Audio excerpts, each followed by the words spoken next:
जब भी हम प्यार या फिर सैक्रिफाइस के बारे में सोचते हैं तो हमारे दिमाग में सिर्फ एक ही वर्ड आता है और वो है मां। लेकिन आज का ये जो इंसिडेंट है, इस इंसिडेंट ने इस रिश्ते को भी शर्मसार कर दिया। लेकिन ये वीडियो देखने से पहले मैं आपको कुछ बताना चाहूंगा। हो सकता है कि ये वीडियो आपके सेंटिमेंट्स को हर्ट करे और ये भी हो सकता है कि इस वीडियो को देखने के बाद आप अपने हर रिलेटिव को, हर अपने फैमिली मेंबर को शक की नजर से देखने लगे। तो इस वीडियो में आगे तभी बढ़े जब आप इतने मैच्योर हो कि आप इस तरह के कंटेंट को हैंडल कर सके। अदरवाइज आप वीडियो को अभी के अभी छोड़ के जा सकते हैं। ये इंसिडेंट है महाराष्ट्र के जलगांव के एक छोटे से गांव का, जिसका नाम है चौहद्दी। 4 फरवरी 2019 को जब गांव का एक इंसान जंगल की ओर जाता है तो उसको जंगल में एक पैर बाहर निकला हुआ दिखाई देता है घड़ियों से। तो उसको लगता है कि शायद कोई बच्चा वहां पर बेहोश पड़ा हुआ है या फिर इस तरह का ही कुछ है, और ये सोच के वो आगे देखने जाता है। लेकिन जैसे ही वो आगे देखता है तो वो शॉक्ड रह जाता है। असल में ये एक कटा हुआ पैर था जो कि क्लियरली देखने से पता चल रहा था कि ये 12 से 13 साल के एक लड़के का है। जिसके बाद वो इमीडिएटली पुलिस को कॉल करता है। पुलिस को भी जब ये पता चलता है तो पुलिस तुरंत ही वहां पे पहुंचती है। जिसके बाद पुलिस इन्वेस्टिगेशन करना शुरू कर देती है कि आखिरकार ये सारा का सारा मैटर क्या है। लेकिन इसी ड्यूरिंग गांव में एक फैमिली रहा करती थी जो कि बिल्लो पुअर फैमिली थी, और इस फैमिली में 4 लोग रहते थे। दगड़ू पाटिल, उनकी वाइफ गीता पाटिल और उनका बेटा मंगेश पाटिल, और साथ ही मंगेश की बहन। लेकिन इसी फैमिली का जो मंगेश पाटिल था वो पिछले 2 दिनों से गायब था, और इसी के चलते पिछले ही दिन फैमिली ने इसके लिए पुलिस में कंप्लेंट भी लिखाई थी। जिसके बाद पुलिस ढूंढ रही थी लेकिन उन्हें कुछ मिला नहीं था। बट जैसे ही उनको ये पैर मिला तो पुलिस को शक हुआ कि ये पैर कहीं उसी का तो नहीं है। लेकिन इससे पहले ये मैटर क्या था जो 2 दिन पहले हुआ था जब से मंगेश गायब था। असल में 2 फरवरी को मंगेश स्कूल से घर वापस आ रहा था। यूजुअली जो स्कूल से वापस आने का टाइम था उससे उसकी जल्दी छुट्टी हो गई थी और मंगेश अपने घर वापस जल्दी पहुंच गया था। तो ये जो गांव के लोग हैं वो मोस्टली इनमें से कुछ लोग फ्रेश होने के लिए जंगल में ही जाते हैं। मंगेश भी घर पहुंच के कपड़े चेंज करता है और उसके बाद वो जंगल की ओर चला जाता है फ्रेश होने के लिए अपनी मां को बता के। जिसके बाद मंगेश की मां उसका वेट करती रहती है, लेकिन मंगेश रात तक घर नहीं पहुंचता है। जिसके बाद सारी की सारी फैमिली बहुत ही ज्यादा परेशान हो जाती है और उसकी मां बहुत ही ज्यादा रोने लगती है और बहुत ही ज्यादा परेशान हो जाती है। धीरे धीरे ये बात गांव में फैल जाती है और गांव के सब लोग मिलकर मंगेश को ढूंढने लग जाते हैं। लेकिन अनफॉर्चुनेटली मंगेश किसी को भी नहीं मिलता है। जिसके बाद फैमिली बहुत परेशान हो जाती है और अगले ही दिन सुबह पुलिस में कंप्लेंट लिखाती है मंगेश की मिसिंग होने की। जिसके बाद पुलिस अभी ये सब कुछ ढूंढ ही रही थी, लेकिन शाम तक पुलिस के हाथ भी कुछ नहीं लगा। अगले ही दिन सुबह ये पुलिस को ये खबर मिली कि जंगल में एक पैर मिला है। जिसके बाद पुलिस एक्शन में आई और सबको लग रहा था कि पॉसिबिलिटी यही है कि ये जो पैर है ये मंगेश का ही हो सकता है। जिसके बाद पुलिस ने सारे जंगल में फिर से सर्च करना शुरू किया और फिर धीरे धीरे मंगेश के बाकी बॉडी पार्ट्स भी मिलने शुरू हो गए। सिर्फ मंगेश का जो सर था वो पुलिस को कहीं भी नहीं मिल रहा था। असल में ये जो टाइम था ये था मोनियल अवस्था का या फिर डार्क अमावस्या का, जो कि 27 साल के बाद आया था। और ऐसा माना जाता है कि इस टाइम पे ब्लैक मैजिक जैसी चीजें करने वाले लोग बहुत ही ज्यादा एक्टिव होते हैं। और ये भी देखने से लग रहा था कि मंगेश के बॉडी पार्ट्स को जिस तरह से काट के फेंका गया था, क्लियरली समझ आ रहा था कि शायद इसका लेना देना इसी ब्लैक मैजिक से था। तो जो गांव के लोग थे इनमें हड़कंप मच गया था और गांव के लोगों ने अपने बच्चों को स्कूल तक भेजना बंद कर दिया था, इस डर से कि कहीं उनके बच्चे भी गायब ना हो जाएं और जो भी इंसान ये चीजें कर रहा है वो उनके बच्चे को भी उठा के ना ले जाए। गांव के लोग अपने बच्चों को घर से बाहर तक नहीं भेजते थे।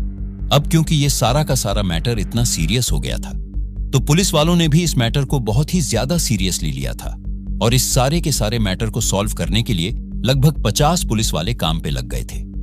अब मंगेश की जो फैमिली थी उनको अब भी यही लग रहा था या ये उम्मीद थी कि शायद मंगेश को कोई ले गया है या फिर मंगेश कहीं चला गया है और शायद वो जिंदा वापस आ जाएगा। लेकिन अब जब पुलिस ने सारे बॉडी पार्ट्स ढूंढ लिए थे उसके बाद मंगेश के कपड़े भी वहीं पे मिले थे। तो पुलिस ने मंगेश की फैमिली को बुलाया ये पहचानने के लिए कि क्या ये मंगेश के ही कपड़े और बॉडी पार्ट्स हैं। तो मंगेश की फैमिली ने देखते ही पहचान लिया कि वो मंगेश ही है। हालांकि मंगेश का जो सर था वो अभी भी मिसिंग था, जिसके बाद फैमिली बहुत ही ज्यादा दुखी हो गई थी। मतलब एक तरह से मंगेश की फैमिली टूट ही चुकी थी। स्पेशली जो मंगेश की मां है वो सबसे ज्यादा दुखी थी और वो संभाले नहीं संभल रही थी। बहुत ही ज्यादा रोए जा रही थी कंटिन्यूअसली, क्योंकि मैटर ही इतना ज्यादा सीरियस हो गया था और सारा का सारा गांव ही इसमें इन्वॉल्व था। तो 50 जो पुलिस वाले थे उनकी हेल्प भी गांव के लोगों ने भी करनी शुरू कर दी थी। इसके बाद पुलिस ने सर्च ऑपरेशन करना शुरू किया। सबसे पहले तो पुलिस अपने डॉग्स लेके आई सर्च करने के लिए कि शायद इससे कोई सुराग मिल जाए, जिसके बाद पुलिस ने डॉग्स को खुला छोड़ दिया उसी जंगल में। वो डॉग्स वहां से भाग के सीधा मंगेश के घर गए। पुलिस वालों को लगा कि शायद मंगेश की स्मेल लेके ही ये मंगेश के घर पहुंच रहे हैं, जिसके बाद पुलिस ने ये सब कुछ फिर से रिपीट किया, लेकिन दोबारा फिर से सेम ही चीज हुई। ये जो भी कुत्ते थे ये फिर से मंगेश के ही घर पहुंचे। पुलिस वालों को समझ नहीं आ रहा था कि अब वो करें तो करें क्या। पुलिस के हाथ कुछ भी नहीं लगा। अब इसके बाद पुलिस ने सोचा कि कोई सीसीटीवी कैमरा उनको आसपास मिल जाए, जिससे वो उस इंसान तक पहुंचे जिसने भी ये सब कुछ किया है। क्योंकि अब जो मंगेश की तलाश थी वो तो खत्म हो गई थी। अब बस तलाश उस इंसान की थी जिसने मंगेश के साथ ये सब कुछ किया था। हालांकि ये जो गांव था ये बहुत ही छोटा गांव था और इसमें सीसीटीवी कैमरा थे ही नहीं, लेकिन गांव के पास ही एक ज्वेलरी शॉप थी और वहां पे एक सीसीटीवी कैमरा लगा हुआ था। पुलिस ने उसी कैमरा से 2 फरवरी की कुछ फुटेजेस निकाली इस उम्मीद के साथ कि उनको शायद यहां से कोई लीड मिले, और पुलिस को ऐसा कुछ मिला भी। पुलिस ने देखा कि उस वीडियो में एक भिखारी घूम रहा था जो कि लोगों से पैसे मांग रहा था, लोगों से खाना मांग रहा था, लेकिन उसके पास एक बैग भी था जो कि बहुत हैवी लग रहा था देखने में। और पुलिस का मानना यह था कि शायद इसी बैग में मंगेश था, जिसके बाद पुलिस ने राउंडिंग में इस भिखारी को ढूंढना शुरू किया, लेकिन वो भिखारी उनको कहीं पे भी नहीं मिला। फाइनली कुछ लोगों की हेल्प से पुलिस ने उसका एक स्केच बनवाया और जो कि पूरे के पूरे गांव में लगवा दिया, ये बोल के कि जो भी इसके बारे में बताएगा उसको कुछ कैश प्राइस दिया जाएगा। लेकिन अनफॉर्चुनेटली इसके बाद भी पुलिस के हाथ कुछ भी नहीं लगा। अब पुलिस फिर से बहुत ज्यादा परेशान थी कि वो करें तो करें क्या, लीड लें तो कहां से ले। मैटर ऐसा भी नहीं था कि जो मंगेश की फैमिली थी वो बहुत ज्यादा रिच थी या फिर उनके फैमिली के साथ किसी के झगड़े थे कि कोई मंगेश के साथ ऐसा करेगा। क्लियरली ये लग रहा था कि ये जो सिनेरियो है ये किडनैपिंग का तो है ही नहीं। ये मैटर जो था वो सबको अभी तक ब्लैक मैजिक का ही लग रहा था, लेकिन असल में जो रियलिटी थी वो सबको शॉक्ड करके रख देने वाली थी। अब पुलिस के हाथों क्योंकि कुछ भी नहीं लगा था, तो पुलिस वाले एक बार फिर से सब इकट्ठे हुए।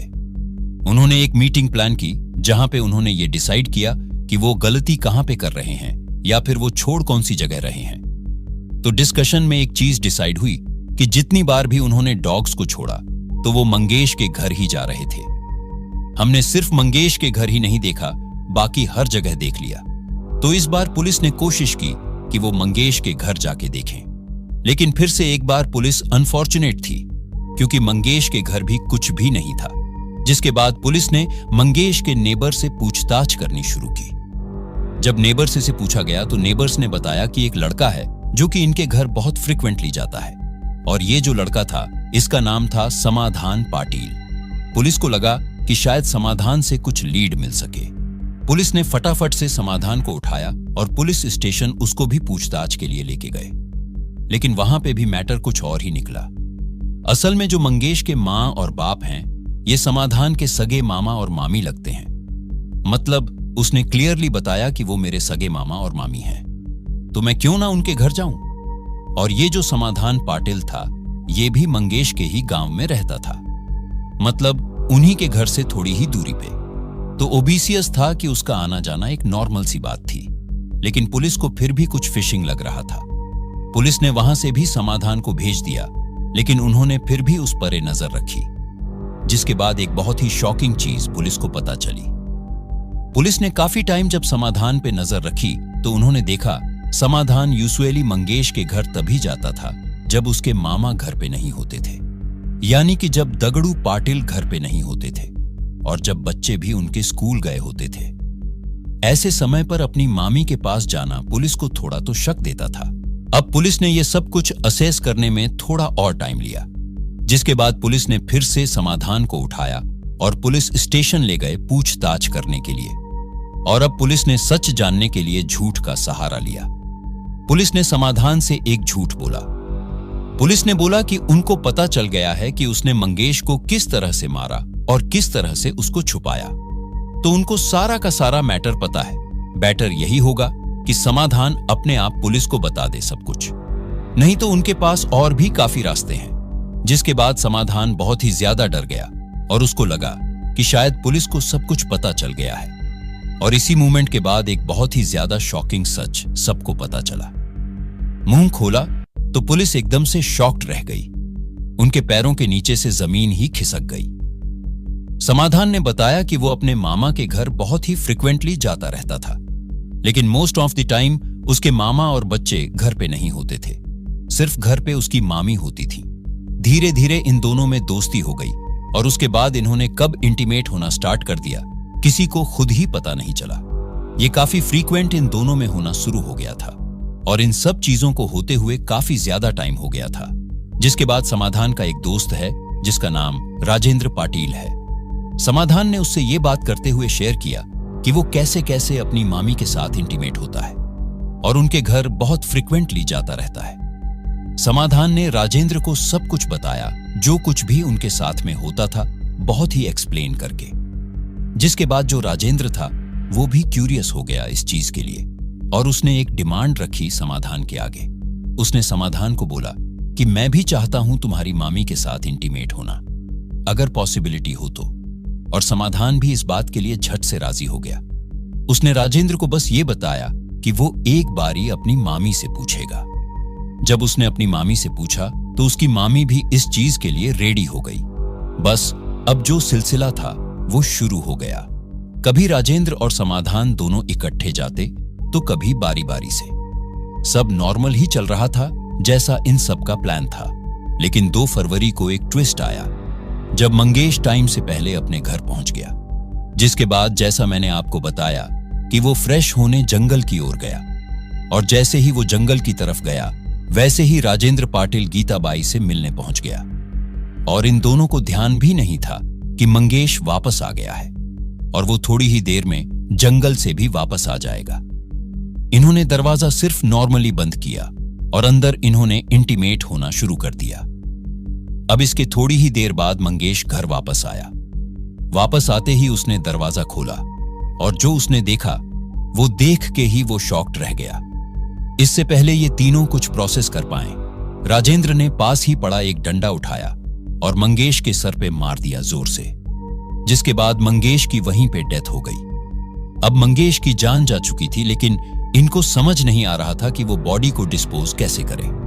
हीट ऑफ द मूवमेंट में कुछ ऐसा हो गया था जो शायद वो करना नहीं चाहते थे, लेकिन मैंने आपको शुरू में ही बताया था कि इस इंसिडेंट ने मां के रिश्ते को भी शर्मसार करके रख दिया था। इसके बाद जो हुआ वो इंटेंशनली था और इससे कहीं ज्यादा भयानक था। जब उनको समझ नहीं आया कि बॉडी को किस तरह से डिस्पोज करना है, तो उन्होंने इसी मौनी अमावस्या का सहारा लिया। उनको पता था कि वो लोगों को डाइवर्ट कर सकते हैं इस चीज से। फिर तीनों ने मिलके मंगेश की बॉडी के पार्ट्स को काट के अलग अलग किए और उसके सर को कहीं और गायब कर दिया और बाकी के बॉडी पार्ट्स को जंगल में फेंक दिया, ये सोच के कि लोगों को अगर ये मिलेंगे तो सब यही समझेंगे कि किसी ने ब्लैक मैजिक के लिए यूज किया है इनको, और मंगेश की फैमिली पे, स्पेशली उसकी मोम पे या फिर समाधान पे किसी को डाउट ही नहीं आएगा। लेकिन पुलिस ने बहुत ही होशियारी से काम किया और सब के सब कल्प्रिट पकड़े गए इसके बाद। सो गाइस, ऐसे बहुत सारे इंसिडेंट्स हैं जिनमें लोग ऐसी सिचुएशंस में आ जाते हैं या फिर ऐसी सिचुएशन में खुद को पाते हैं कि वो अपने नियर एंड डियर को भी नहीं देखते, उनको इतना हार्म करने से पहले। और ये जो रिश्ता था इस इंसिडेंट में, ये शायद सबसे प्योर रिश्ता था, मां और बेटे का रिश्ता। लेकिन किसी ने सोचा भी नहीं था कि इस तरह की भी चीजें हो सकती हैं। सो गाइज, ऐसी वीडियोस को शेयर करने से मेरा मतलब है किसी की भावनाओं को ठेस पहुंचाना नहीं है। बस मैं चाहता हूं कि हर इंसान अवेयर हो अपने आसपास के लोगों से, कि कोई भी इंसान आप पे किसी भी तरह की सिचुएशन पे कुछ ऐसी चीज ना कर दे। तो वीडियो अगर पसंद आए हो तो वीडियो को लाइक करना ना भूलें और चैनल को सब्सक्राइब करना ना भूलें। धन्यवाद।